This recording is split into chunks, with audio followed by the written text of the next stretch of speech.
modernização das Forças Armadas alemãs estagna quase 2 anos após anúncio de mudança de era.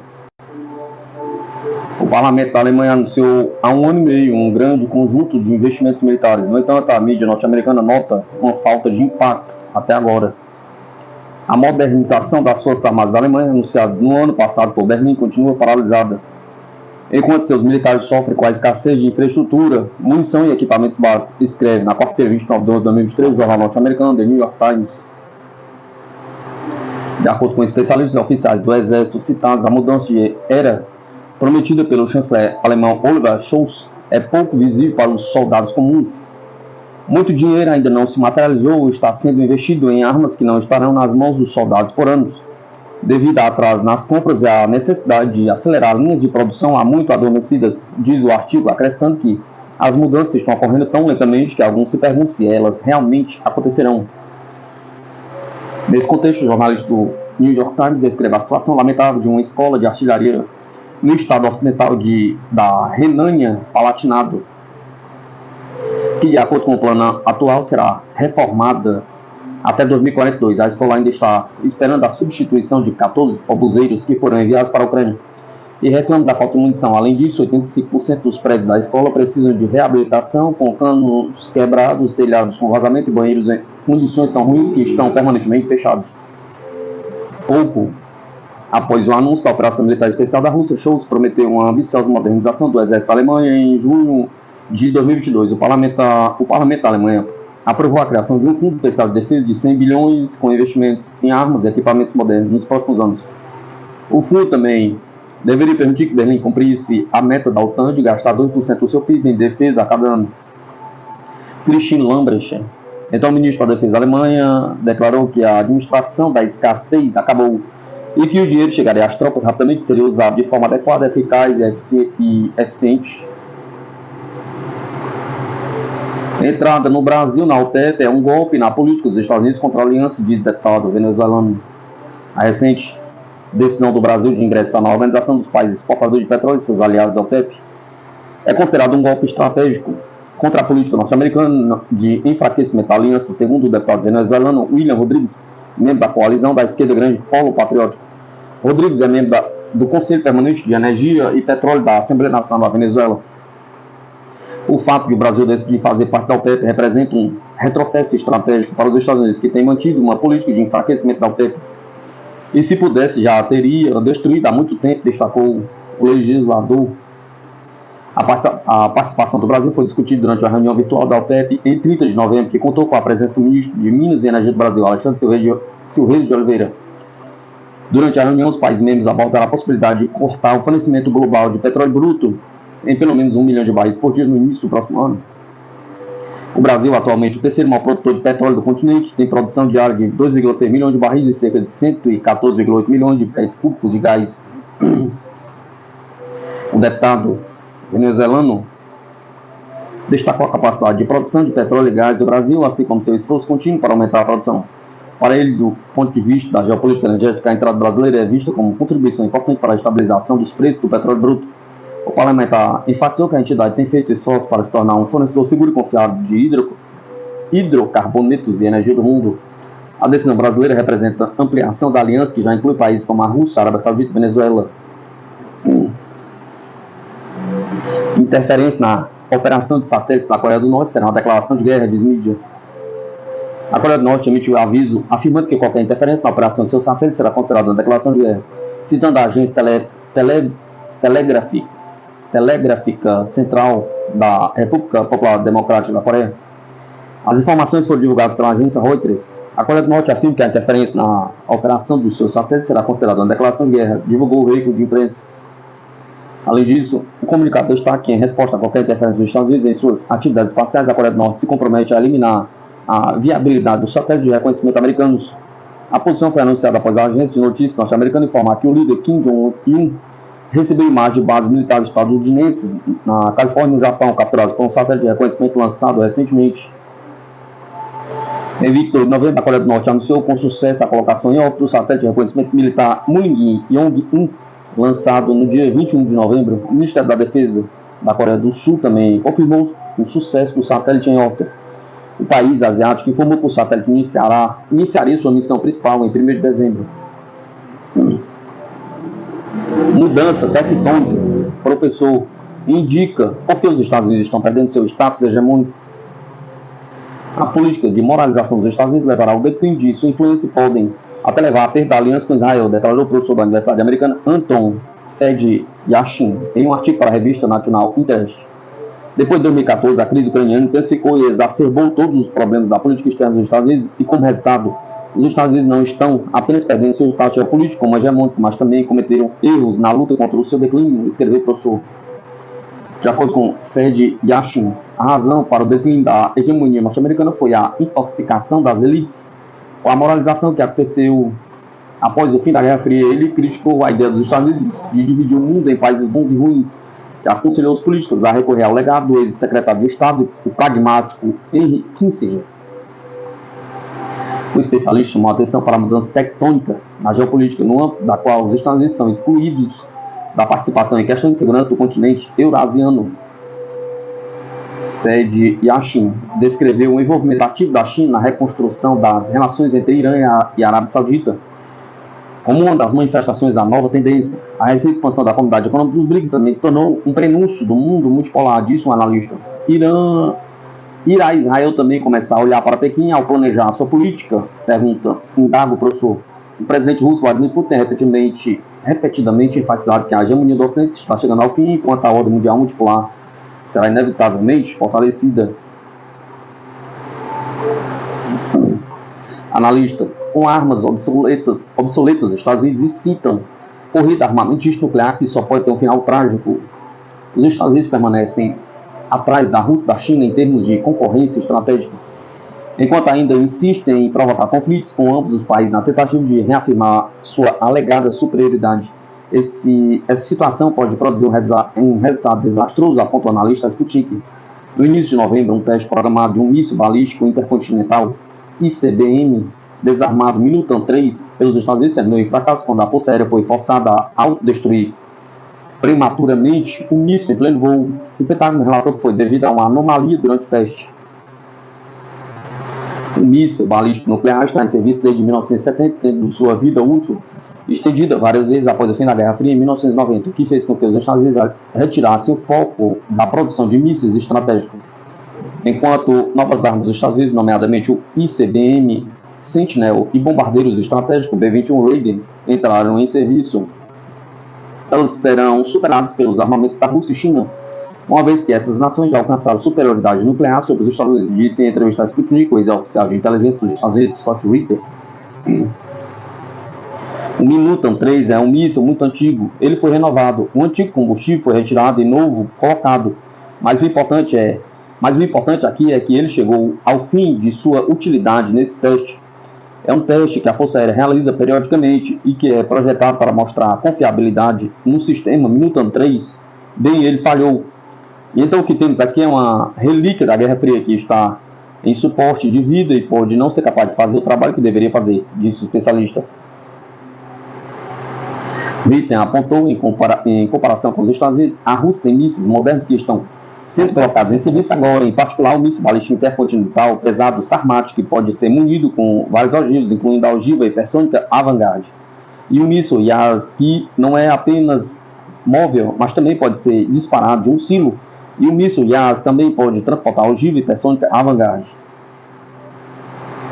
Então eles construíram esses novos mísseis, o Yas, o Sarmat, o Avangard e outros, incluindo o míssil de cruzeiro com propulsão nuclear, cujo teste de voo foi realizado com sucesso no mês passado. Todas essas armas foram produzidas pelos russos, são melhores do que tudo que temos. Não temos nada que seja semelhante a essas armas, o que significa que agora precisamos avançar para modernizar nosso próprio caminho, explicou ele. Temos que agir juntos, e se não o fizermos, corremos o risco de seguir o caminho de uma corrida armamentista nuclear que só pode ter um final trágico, acrescentou o ex-oficial de inteligência dos Estados Unidos. O Ritter disse que o Ocidente subestimou a Rússia por décadas, apontando o desempenho da Rússia na operação especial na Ucrânia como um exemplo das consequências trágicas desse falso senso de superioridade. Expansão da OTAN, pergunta, a aliança reforça parceria de segurança cibernética com o Japão e a Coreia do Sul.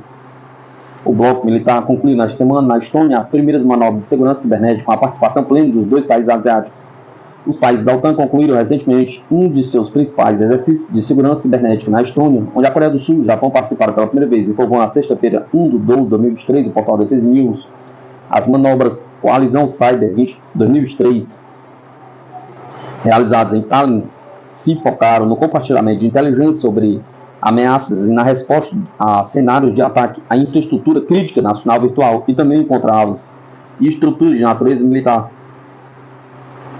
O evento envolveu 1.000 participantes de quase todos os países da OTAN, com exceção de Montenegro, Luxemburgo e Bélgica, que não compareceram este ano.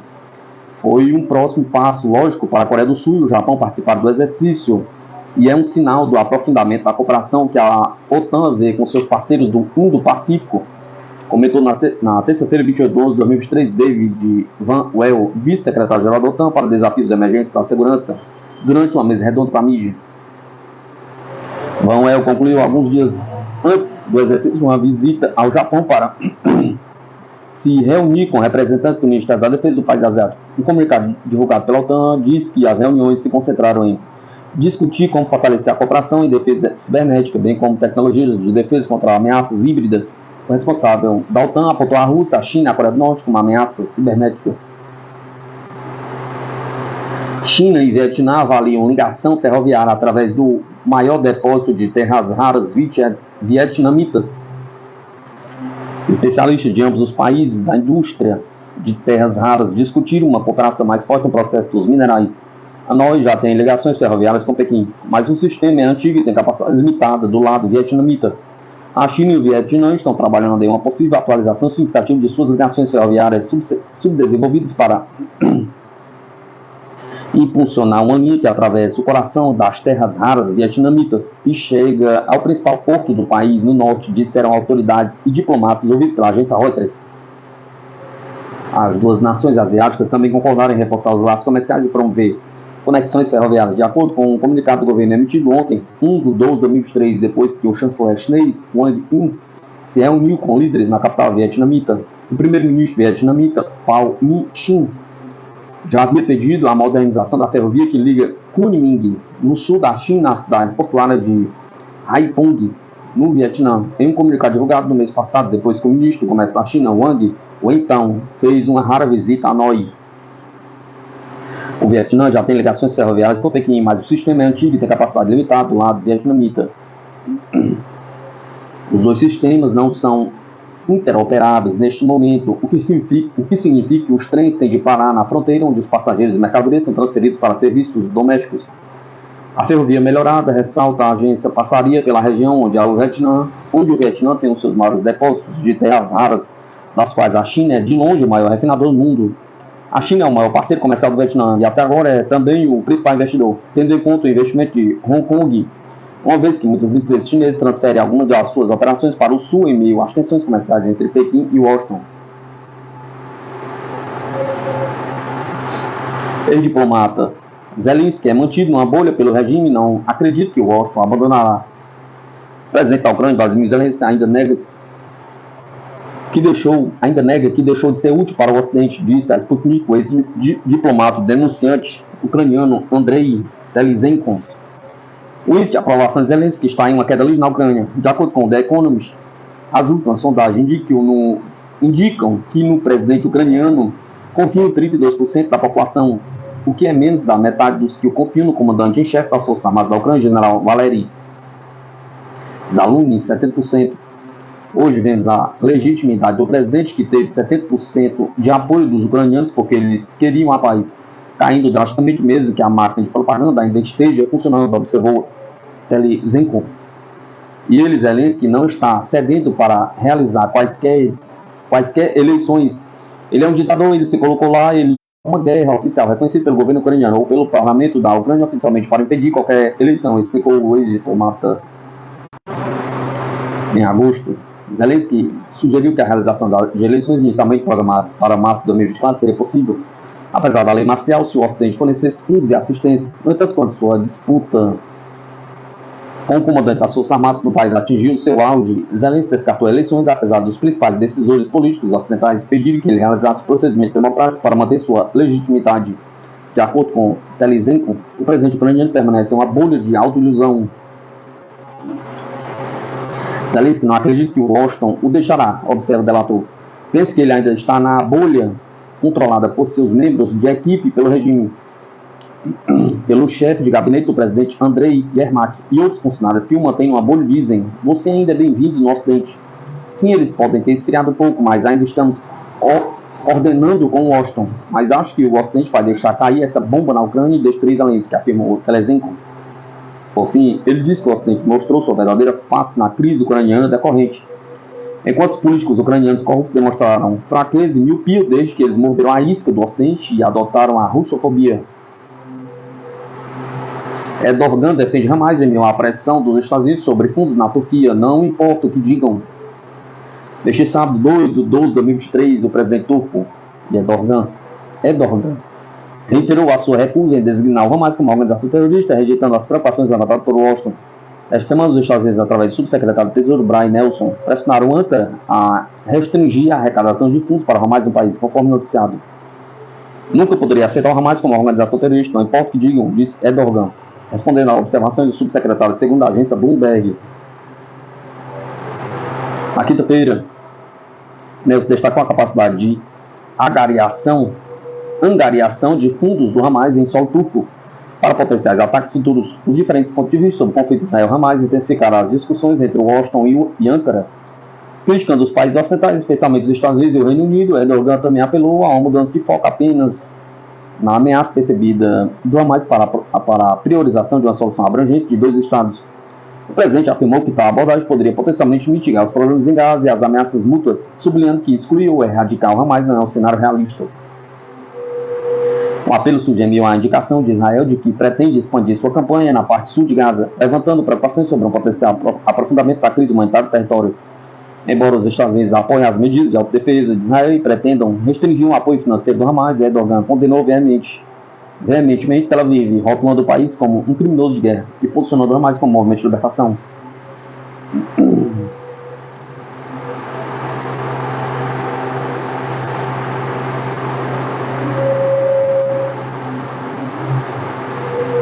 Ajuda humanitária, como a Rússia cumpre seu dever perante a África? Pergunta. Em junho, durante a cúpula Rússia-África, o presidente russo Vladimir Putin garantiu que a Rússia mandaria remédios de grãos russos para 6 países africanos como ajuda humanitária. A Rússia enviará até 200 mil toneladas de trigo para a África, gratuitamente até o final do ano.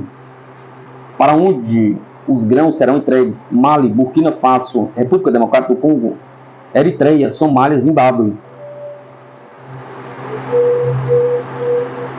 O presidente russo Vladimir Putin prometeu fornecer grãos gratuitamente aos países necessitados, caso o acordo de grãos termine. Fim do acordo de grãos, 18 de junho de 2023. O presidente russo Vladimir Putin declarou que a Rússia fornecerá nos próximos meses grãos de graça aos países mais pobres da África. Os 2 primeiros navios com trigo para a Somália e Burkina Faso deixaram a Rússia. 30 de novembro de 2023, o primeiro navio chegou à Somália. O primeiro navio chegou na quinta-feira, 30 de 11 de 2023, à capital da Somália, Mogadíscio, carregando 25 mil toneladas de trigo. Mikhail Golovanov, embaixador russo na Somália, participou da cerimônia. Dal Always, ministro da Informação, Cultura e Turismo da Somália, agradeceu a Moscou por toda a ajuda que a Rússia tem oferecido. Além disso, mais navios chegarão a outros países do continente até o fim de 2023, de acordo com Dmitry Patrushev, ministro da Agricultura da Rússia.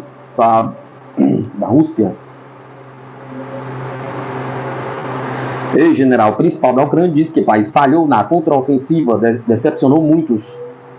A contraofensiva ucraniana, que começou em junho com muita pompa, e em meio à expectativa de que as brigadas de assalto equipadas com equipamento militar ocidental esmagariam facilmente as linhas defensivas russas, terminou sem muito alarde, pois os sonhos e aspirações dos estrategistas em Kiev não sobreviveram ao contato com a dura realidade. O ex-chefe do Estado-Maior das Forças Armadas Ucranianas, Viktor Yushchenko, disse à mídia que a contraofensiva do verão decepcionou muitos em Kiev e além, tendo admitido que a expectativa de Kiev de capturar o território russo não se traduziram em realidade. Yushchenko defendeu uma mudança para uma defesa estrategicamente ativa e a criação de uma reserva poderosa, não apenas quantitativa, mas também qualitativa.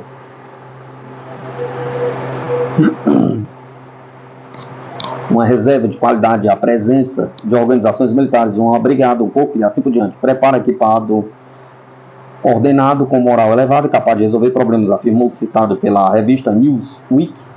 Musenko também questionou as sugestões anteriores dos generais ucranianos de que as forças do regime de Kiev poderiam abrir caminho para a Crimeia em apenas alguns meses, perguntando-se em voz alta se o lado ucraniano seria realmente capaz de avaliar adequadamente o inimigo e as suas capacidades.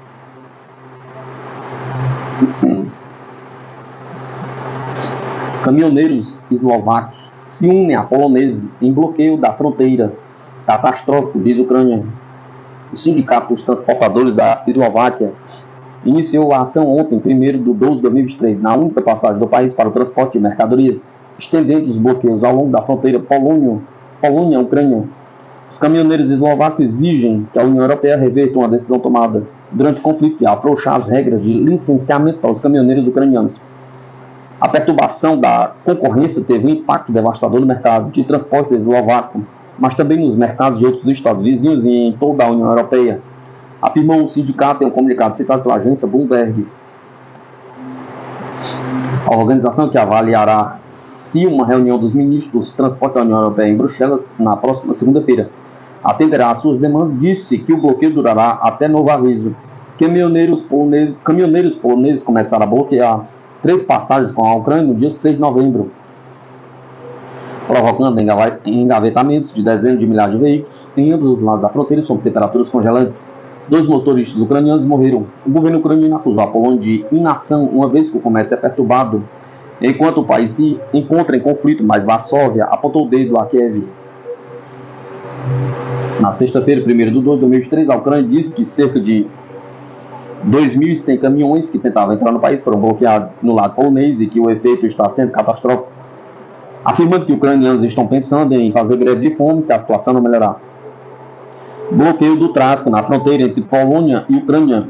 A situação é catastrófica. Os motoristas ucranianos estão numa situação tão horrível que planejam fazer greve de fome se a situação não melhorar, disse Dmitry Lubinets, comissário do Parlamento ucraniano para os Direitos Humanos, em um comunicado citado pelo canal France 24. O sindicato diz que o bloqueio não afetará a ajuda humanitária e militar, a pecuária, o combustível e os produtos frescos. O transporte comercial será permitido em uma escala de 4 caminhões por hora, diz.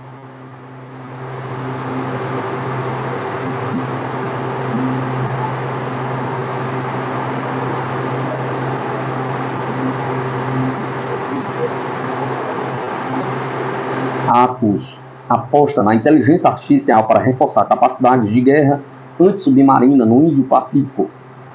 O pacto trilateral planeja integrar a inteligência artificial e a compartilhar entre seus estados membros para aumentar a sinergia e detectar submarinos mais facilmente na região. Os responsáveis da defesa da Austrália, Estados Unidos e Reino Unido, que compõem o pacto militar AUKUS, declararam na sexta-feira, 1º de 12 de 2023, que a inteligência artificial avançada será usada para detectar e identificar submarinos na região do Indo-Pacífico, informou o Departamento de Defesa dos Estados Unidos. De acordo com as autoridades militares, algoritmos avançados comuns de inteligência artificial serão implementados em vários equipamentos, incluindo o avião de patrulha marítima P-8A, com o objetivo de processar informações enviadas por equipamentos de cada membro do AUKUS. Além disso, os altos responsáveis notaram que uma declaração que se seguiu à reunião na sede da Unidade de Inovação e Defesa da Califórnia, que os membros do grupo estão usando algoritmos de inteligência artificial de aprendizado de máquina para aumentar a proteção da força, a precisão do alvo e a inteligência, além da vigilância e o reconhecimento. Eles também revelaram que planejam integrar essas tecnologias em seus programas nacionais até 2024 para garantir sua rápida adoção em domínios terrestres e marítimos. Esses avanços conjuntos permitirão a análise oportuna de grandes volumes de dados, aprimorando nossas capacidades de guerra antissubmarina, resumiram eles. Os parceiros da AUKUS continuam comprometidos em aprofundar a colaboração trilateral, melhorando o compartilhamento de informações e tecnologias e integrando nossas bases industriais de defesa, para fortalecer ainda mais as capacidades conjuntas e aumentar a resiliência das 3 nações, afirmaram. Lloyd Austin, secretário de Defesa, sublinhou que o AUKUS avança em direção de inovar com tecnologia de ponta no setor de defesa e inteligência artificial, guerra eletrônica e tecnologia quântica, O AUKUS foi criado em 2021 pelos Estados Unidos, Reino Unido e Austrália, com o objetivo de aumentar a cooperação entre os três países nas áreas de segurança e defesa do Indo-Pacífico. O grupo, junto com o Quad, é geralmente considerado como sendo dirigido contra a China.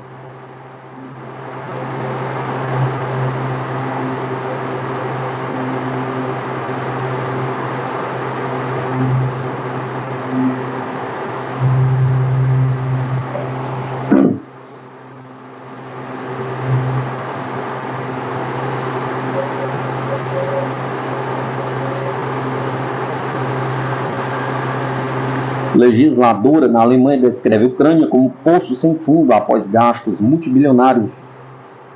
Sarah Wagenknecht listou como exemplos o dinheiro enviado diretamente pela Alemanha à Ucrânia, o dinheiro da União Europeia para Kiev, financiado por contribuintes alemães e aplicado nos refugiados ucranianos na Alemanha.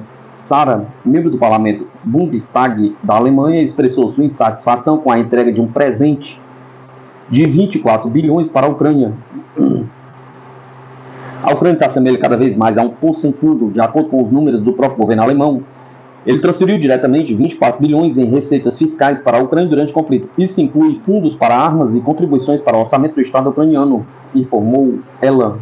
Além disso, Sarah sublinhou que a União Europeia fornece ajuda financeira à Ucrânia no total de 85 bilhões, quase um quarto dos quais foi financiado por contribuintes alemães. Isso significa que a Alemanha enviou mais de 20 bilhões para a Ucrânia por meio da União Europeia, acrescentou a legisladora. Ela acredita que o valor total da ajuda chegará a 44 bilhões e com os 14 bilhões adicionais alocados para ajudar os refugiados ucranianos, a soma subirá para 60 bilhões. A política referiu que isso está acontecendo em um país onde há um debate contínuo sobre a possibilidade de alocar 2 bilhões para ajudar crianças carentes. Sarah ainda notou que os Estados Unidos e alguns países europeus estão começando a reter a ajuda à Ucrânia.